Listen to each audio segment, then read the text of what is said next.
News. आज दिनांक 13 जानेवारी 2025 रोजी आपल्या सर्वांचे लाडके शहर प्रमुख विनोद पवार यांच्या नेतृत्वात नगर परिषद कार्यालय यवतमाळ समोर ठिय्या आंदोलनाचे आयोजन करण्यात आले। या आंदोलनात शिवसेनेचे जिल्हा प्रमुख किशोर इंगळे यांनी उपस्थिती देत यवतमाळ शहरातील असंख्य महिला व पुरुष तथा शिवसेनेचे शेकडो पदाधिकारी या ठिकाणी उपस्थित असताना यावेळी नावे शिवसेना शहर प्रमुख विनोद पवार यांनी त्यांच्या मागण्या पत्रकारांपुढे ठेवल्या।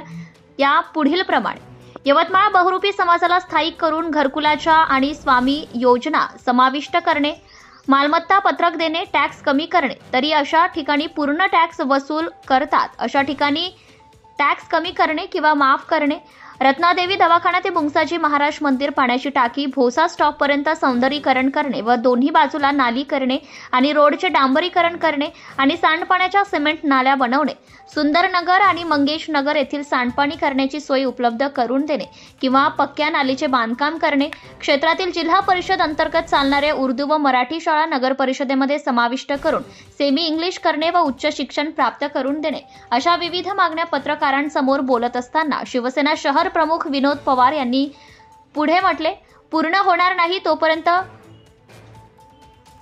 जोपर्यंत पूर्ण होणार नाही वेळ पडल्यास आम्ही अन्नत्याग उपोषणही करू असा त्यांनी इशारा दिलाय।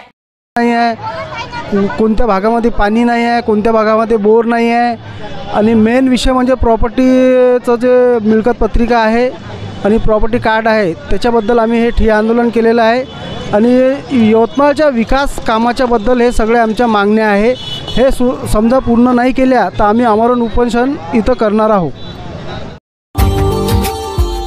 Subscribe now and press the bell icon. Never miss an update.